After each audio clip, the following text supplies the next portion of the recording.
Welcome everyone to the Hicks Art Center Gallery. My guest today is James Yang, and it is my great honor and pleasure to introduce him to you. James Yang was born in Oklahoma and graduated from Virginia Commonwealth University with a BFA in Communication Arts and Design. Within a few years of entering illustration, his work appeared in prestigious trade publications such as Communication Arts, 3x3 Magazine, Graphis, Print, and the Art Directors Club of New York. James has won over 250 awards for design and illustration, including Best of Show from 3x3 Magazine. He has taught and lectured at a variety of institutions, including SVA, Parsons, FIT, and SCAD, my alma mater, and was an executive board member for ICON, a biennial illustration conference. His book, Bus Stop, was selected as an outstanding picture book by the New York Times, and the follow-up, Stop Bot, which we have a print here of that in the gallery,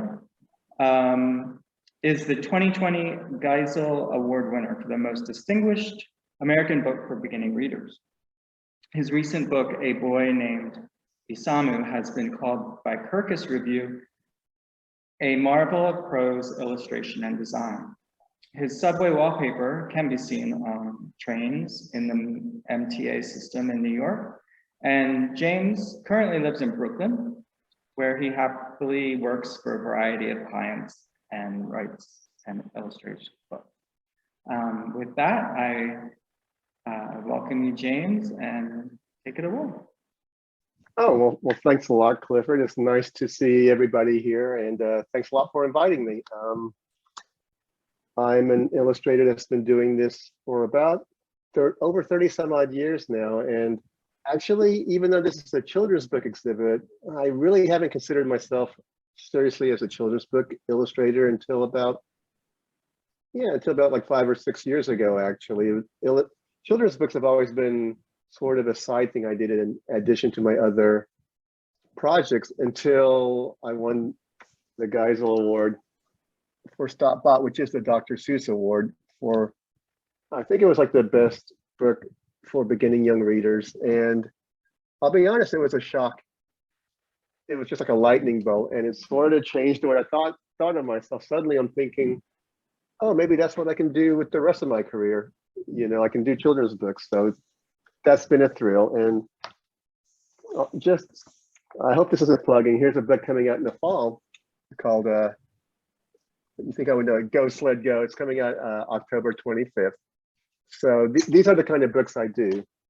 And then the main one that people have been talking about lately is my current book, A Boy Named Isamu, and it actually won this year's honor picture book for Asian American literature for children. So that's been a thrill. And this is actually the book that we're going to talk in. I will do a reading and show you a little bit how the sausage was made. And before I get started, A Boy Named Isamu it's a fictional story about Isamu Noguchi. And it's one of those rare cases where when I was approached about doing a book about Isamu, I just had this idea that it could be a fictitious story that sort of catches more his spirit. He's one of these fantastic, he's half Japanese, half American. And as a child, personally, he was one of my heroes. So it was a thrill to do a story about him. And his story is sort of a story about, in real life, his childhood, when he was a small Japanese kid in the US, this would be around 1904, 1907, he felt a little bit isolated because he was the only Japanese kid and felt too Japanese among the American children. But his mom, who's American, was amazing because her and her husband, who's Japanese, and I believe he was Japanese. I believe he was a poet. Is that correct, Clifford? Do you know? Or I think that's true. Sorry about that. I didn't mean to. No. I thought he was a sculptor. No, you're right. Maybe I mean his dad, right? Isamu's dad. Right. I'm not certain of his dad's Okay, so he's background. Japanese. All right, so then his parents split up. Dad moves back to Japan, but then when Isama's about 4 years old, his mom takes him back to Japan. So he's a little boy there, and then he discovers he's too American for the Japanese kids. So you can imagine his dilemma. He spent a lot of time in nature because that's where he found solace, and that is where in nature that's where he did become formed as a human being, as an adult, and that did inform a lot of his art. And he became the great Isamu Noguchi that we know now. So there's a lot about his childhood that connected with me because I grew up in a small town in Oklahoma back in the 60s. We're the only Korean family in that small town, and yeah, I'll be honest, I was a popular kid, but still, there's those moments about Isamu's story that echo with me. So it was a way of sort of talking about childhood, talking about solitude, and sort of finding your own way when you're not part of the regular crowd. So this is my book, A Boy Named Isamu, a fictitious story. And let me just give you a little taste and go ahead and read the book for you.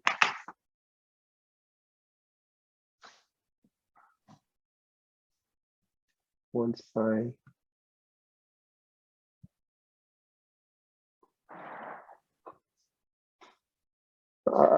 by the way, this is the end paper right here. And this is A Boy Named Isamu, written and illustrated by me. And by the way, this is my publisher is Vikings for Children. And it's sort of a dream come true because Viking created one of my all-time favorite books, A Snowy Day, which just affected me as a kid. So in some ways, A Boy Named Isamu is my version of A Snowy Day. And not a copy, but that was my inspiration. And to be able to have Viking be the publisher also is really incredible. My editor is for this book is Tracy Gates, and art director is Jim Huber, and they've been my art director and editor at Viking for my last 4 books, and it's been a very exciting experience to have done those 4 books with them. And I'll go ahead and start reading. If you are a boy named Isamu, at the market with your mother, it can be a crowded and noisy place. Maybe there is a quiet space that feels more like you. Paper lanterns are like another world far away from home. How can the light feel so welcoming? In the forest, the trees tower over you as you hear the crunch of twigs underneath your feet. The leaves are so perfect, they must have been waiting for you.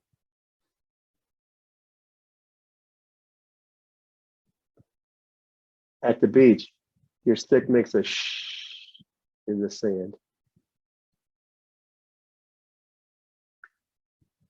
They can be smooth or rough. You press your ears against the stone. What is it saying?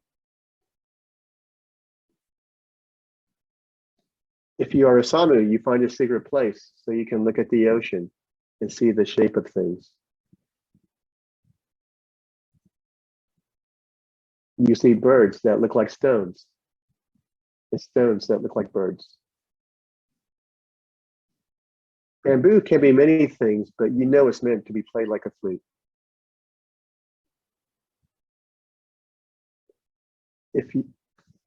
Whoa, I missed a page here. If you are Isamu, you wish every day could be this big. And then let me go ahead and escape here if you don't mind, and I'll show you.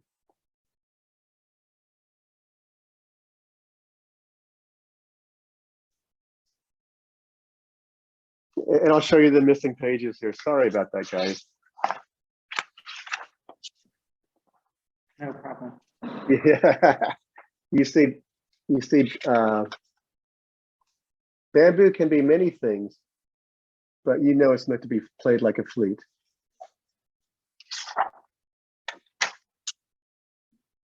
Isamu, there you are. Your mother asks about your day. You think about how you are alone, but not lonely.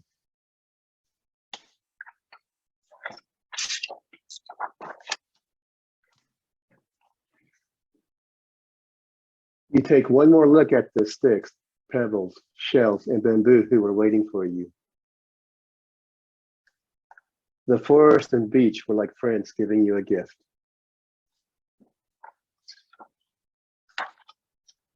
Now the ending makes more sense. If you are Isamu, you wish every day could be this big. And that's the ending. And there's a nice little author's note, but you can see young Isamu at the top. And then as an adult with one of his sculptures, the void.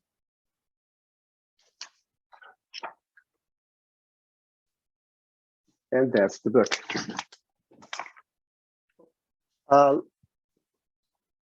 Let me go back to the screen, and I can show you a little bit of how some of the inspiration and some of the earlier sketches for the book.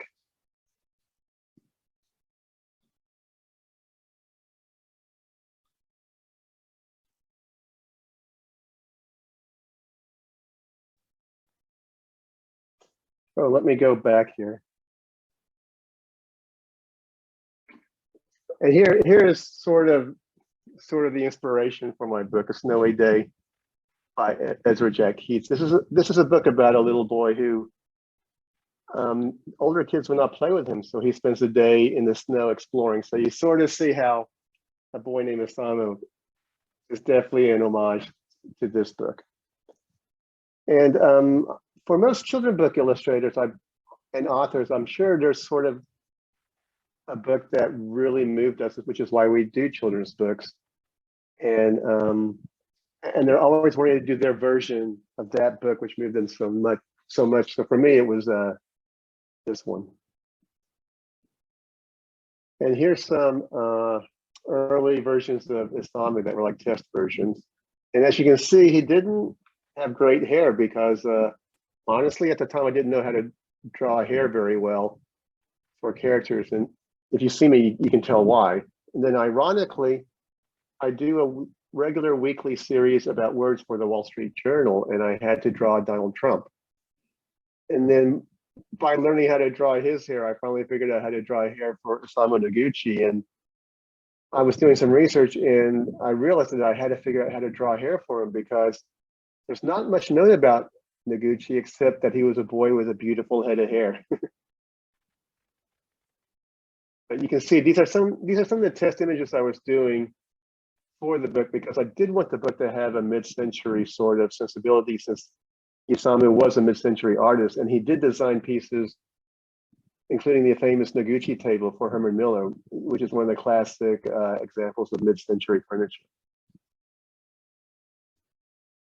So you can see how when I started out with this book, I sort of had images in mind, but not really a story. That would be later put together. And you can see this actually, a version of it did actually make it into the book. And just to show you how my sketches go, they start out very rough. Part of that is to prevent writer's block. And also it's a way to sort of visually get thoughts down. So I think compositionally, and you can see that these are actually meant for only my eyes only, and I would never even show these to a client. It's almost like your own version of shorthand.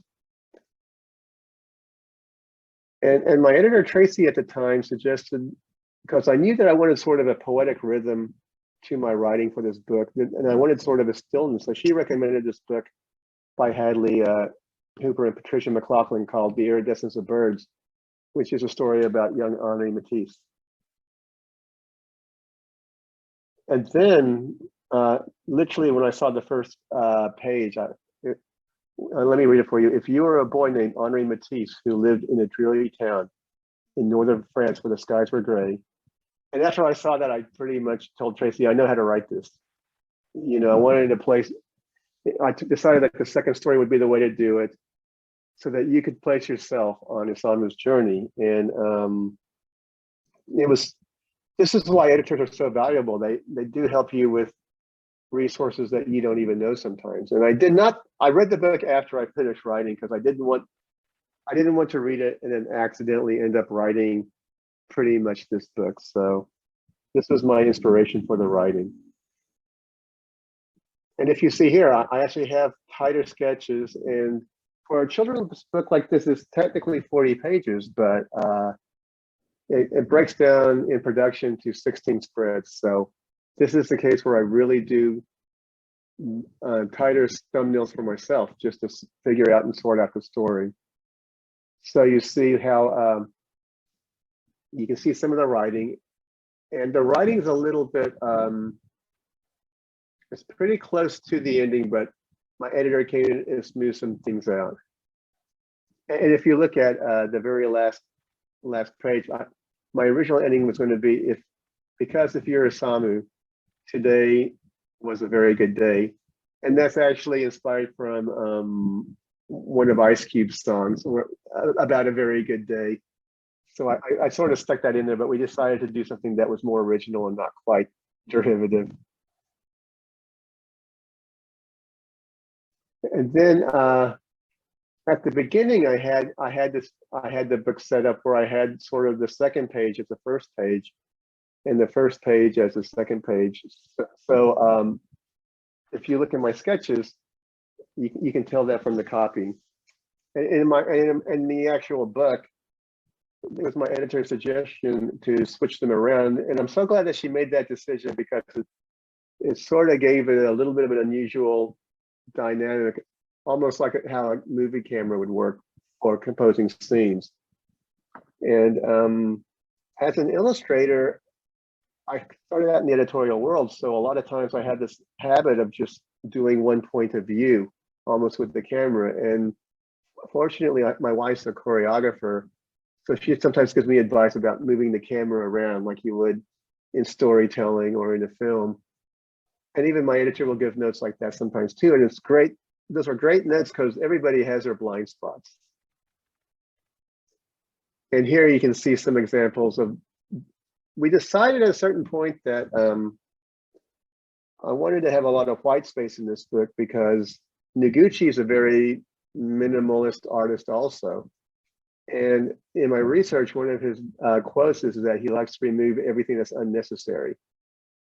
And fortunately, my team at Viking, they trusted me when I suggested going with more white space. But normally I go from rough sketches until more finished, right away to the finished art. But I was a little bit nervous about how the white space would work, so I did slightly tighter versions. And you can see here, I still have the Samu with the sort of my baldish kind of head instead of the full head of hair.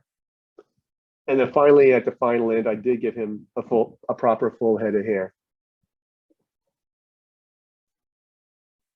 And while we're at it here, let me just show you. Should I go ahead and show you some of the work that I do as an illustrator? Actually, would you like to see that? Yeah, that would be great. All right. Well, let me just give you a little bit more of a taste here. This is a subway poster that I did for the Metropolitan Transit Authority in New York City. They asked me to imagine my version of travel and make it enjoyable. And since honestly, commuting every day can be kind of a drudgery, I want sort of a fantasy sort of imagination that is like, flying is always a wonderful sort of dreamy sensation. And then just having all these numbers and letters are the actual lines. And since we are using this phrase, we're always saying we're trying to catch this line before we catch that one. I sort of put a little silly play on it and made it literally catching these different lines. And here's a photo of myself and Mrs. Yang as we're in the subway. And it was very exciting to see the art in there. Even more exciting was the following year later, the MTA asked if I would be interested in taking that poster and turning it into wallpaper for the interior of the subways. And they hired 3 of us, and it was just sort of an experiment to brighten up the whole subway and just have something fun for the riders to see. So naturally, I was excited to see my work as wallpaper throughout the subway. This is actually, my wife's a choreographer, and this is one of the dancers that she works with, and I managed to draft her to act like your typical commuter, as you can tell, inside the car. I also do work for the New York Times. And this was, and what you're seeing here is a page where I was a regular for a year. And it was artwork about various new things in tech for the regular person, just new advances in technology. And it's always fun to see your work on a homepage and it's all your artwork. And then I also do, I still do a word of the week for the Wall Street Journal. And that's a lot of fun. I've been doing this for 3 years now, and I like to call this a lecture company for adults, basically. And they usually take a word that's topical for the week, and then Ben Zimmer, who's a columnist, he's a linguist who loves to research the root of where all these works come from. So it's really fun for me. I get to learn about words, and it's taken a few years, but we finally have a look for that column that's really been really working well. I also do work for the Washington Post, and actually one day in the set here in New York, I was sitting in a train, and this woman sits down and just shoves this newspaper in my face, and it turns out to be the Post with my artwork on it. So I had to sneak a photo in there. Also do work for people like Wired magazine. And then one of my funner projects was for the Audubon Society. They had a bunch of artists reinterpret the original Audubon drawings. And then we were asked to do our version. So I was asked to do the Great American Hen. And then one of my bigger thrills is I'm actually a golf nut. And Golf Digest asked me to be an artist as a correspondent to do a special feature, and then they sent me down to the Masters in Augusta for a few days just to sort of be a fish out of water and then illustrate a series of illustrations for them. And while I was down there, out of the blue, the editor asked me to write a humorous story, and I asked them what made them think I could write a story, and they said they had actually seen my Facebook posts because they follow me on Facebook, and they're like, "You're a funny guy, you can figure out something." And I was like, "Yeah, sure, let me do it." This is actually one of my first shots of Tiger Wood. I was so excited, and as you can tell, I completely cut his head off. So my editors were so thrilled that they flew me all the way down to Augusta and put me up in a place for memorable shots like this. But I actually managed to turn it into art for Golf Digest. And the irony is like I sort of did a diary that's a fish out of water thing, and it actually ended up winning an award, second place in the Golf Writers Association of America that year, which was incredible. And my editor at Viking had seen it, and then because of that, she pushed me harder on my writing and at Viking, because I used to make her do more of the writing, and she told me that I was like sloughing off all these years, and it was time for me to actually apply myself. And then here's the books, earlier books that I have done.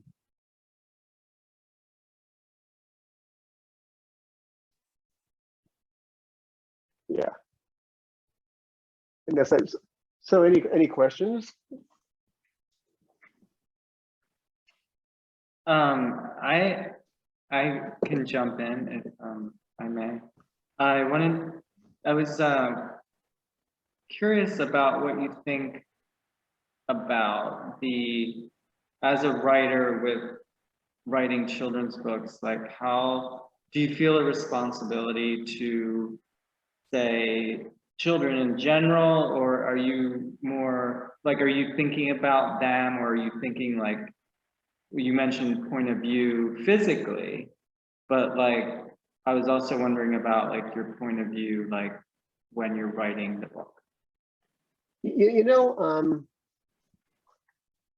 The way I like to illustrate and do children's book and write children's books is I try to create books that I would have liked to have read as a child.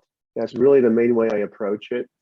And I basically do sort of behave on the interior. I'm kind of like a big giant kid anyway, so that helps a lot. But there's some things that I do think about. I do think about representation, and it's not something that I force. If it's organic to the story, I will put it in there. For example, one of my earlier books, a Stop Bot, all the neighbors are very, very diverse. And the reason why is because it's New York City. So it would be a very strange book anyway, if it wasn't, if I didn't have many diverse and different characters there. And also it would have visually made for a very boring book just to have one type of person. So actually for each window, some of it's surreal, but I needed to have variety. So that's where it really fits the story well. And it's actually true to the city I grew up in, for example. I do think about more what I think about what I really liked as a kid that I think kids will really like, if that makes sense. That's a responsibility I feel. I don't like books where it's adults talking down to kids. I'm trying to create books that I feel like it was actually me, and maybe I'm talking to a bunch of children at a certain age, and we're talking on the same level, if that makes sense. Mm-hmm. And would you say, well, have you ever written a longer book or a longer essay before? The reason I ask is that I've heard that writing a storybook that's a minimal amount of words can actually be really hard, like versus, and you mentioned like as far as spatially, like what is necessary in a picture, but then also figuring out like what's really necessary in words. So I wondered if you think. Sure. It's a little bit different for me because I did take writing in college as extra classes, but my major was art, and I think mainly pictorially. So especially with my first children's books, I would think in terms of, can I pictorially tell the story? And the words were sort of an afterthought at the time. I knew that there was a certain tone and a certain minimalness that I wanted.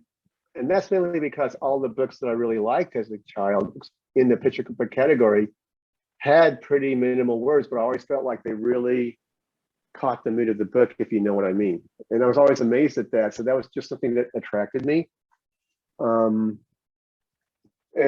it's interesting, like even there are some fans of children's books who feel like children's books should always be 40 pages.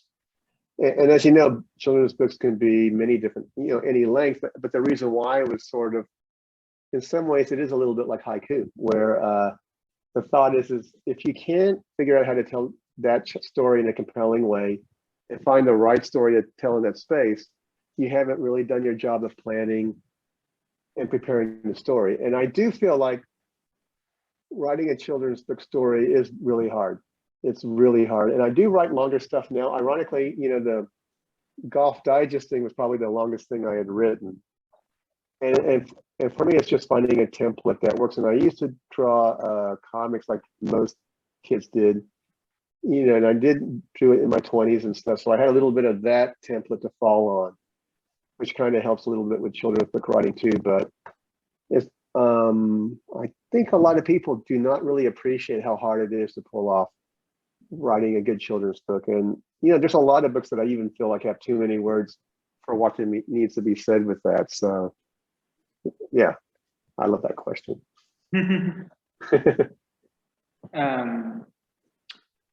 And once I started looking at sort of the world of children's books and children's books illustration, there's such a proliferation of illustrators and writers. And do you feel strongly either way of like now that your editor sort of asked you to do more writing, do you think there's that sort of a movement now where like illustrators have to really take on that responsibility of writing, or does it just depend on, say, the I feel like it just depends on the artist, because there's plenty of authors who just write without having and pairing with an illustrator, because there's some wonderful authors out there.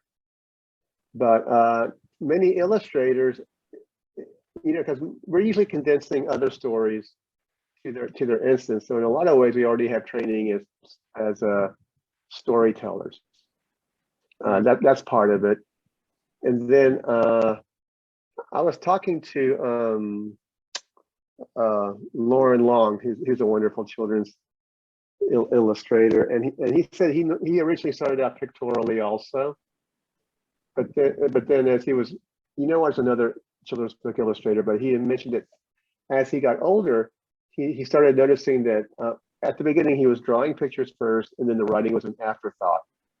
But as he learned more about writing stories, the writing started taking more importance in how the stories developed. And I think this is my 7th or 8th book now, and I've heard it takes about 10 books to understand what you're doing, which seems about right. And I'm now just starting to at least I'm giving both an equal amount of attention, if that makes sense. Like, I do think about the tone, and now it does influence how I write how I illustrate pictorially, because a lot of times I will have stories where and my files are full of them. I'll have a lot of stories that I've killed because I'm pretty sure I don't know how to execute it visually. So it has to be sort of a marriage of two things together. Okay. And then are you at a point where you feel that you can say no to like people or like editors or writers who that approach you or have a project that they want to do with you? I mean, that's sort of a fortunate thing to do. And part of it is just because books take a long time. They're exhausting to do. And so it's not to be snotty or whatever, but it's just to give the proper amount of time to the books that they need. And honestly, maybe maximum books I can do is 2 or 3 a year. And honestly, and I'd rather do sort of the books, the books that I really want to do.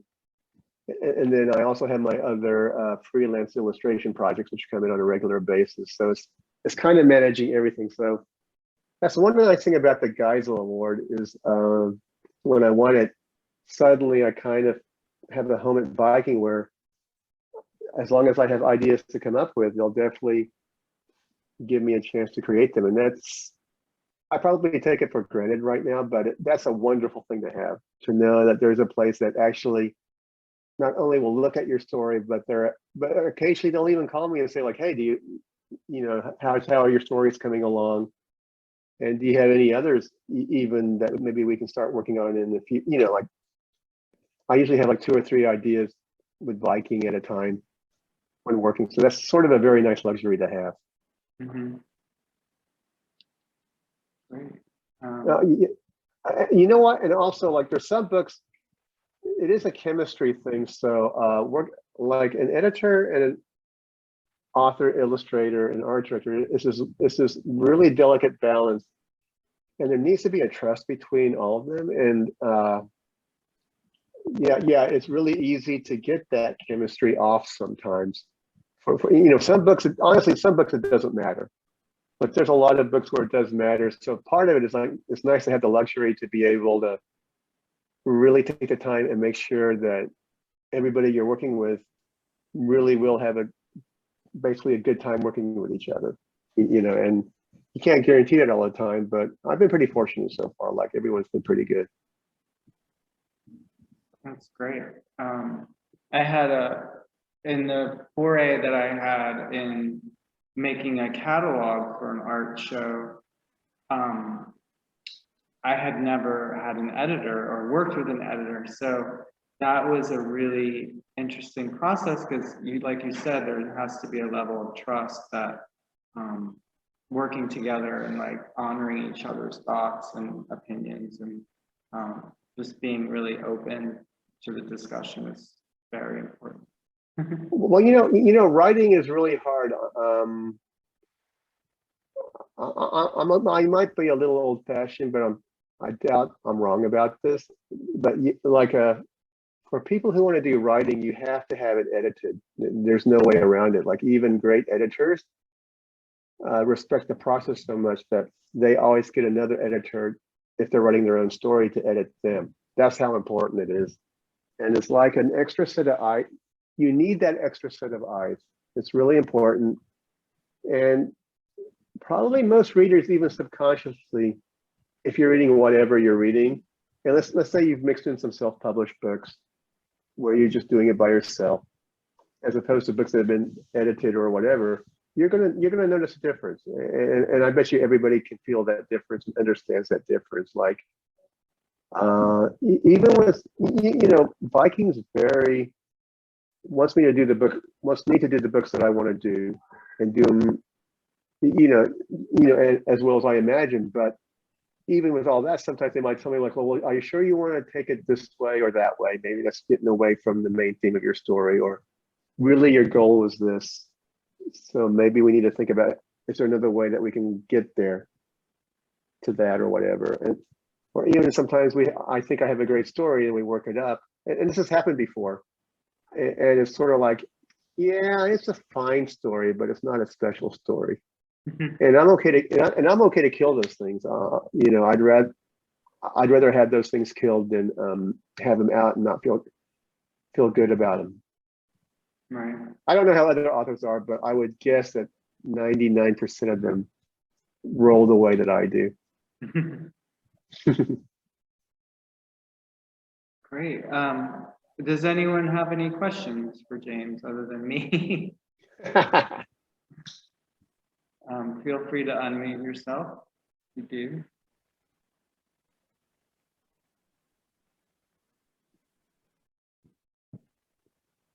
All right. Well, I think that's all the questions I had that I came with and that I thought of while we were chatting. I'm so thankful that you could join us today and give us your insight and your inspirations and your background, and all of it is so informative and enlightening in many different ways, from writing to making an illustration. So I really appreciate your time. Oh, well, thanks a lot, Clifford. It was a lot of fun, and hopefully we'll get to see each other again sometime soon. So this is great. Absolutely, and good luck in your golf game. I'm a terrible golfer. When I was little, my father tried to take me on, or we did a few lessons, not with him, but even after that, it was just, I couldn't do it. But I think I was just too tense. Like I need to relax more. It's basically because I just need something I'm bad at so that I can sulk back to the studio and feel good about something. So that's mainly why I do it. Okay, that makes sense. Well, great. All right, well, take care and have a great rest of your day and your week. You too, and thanks everyone for coming. Thank you. All right, take care. Bye-bye.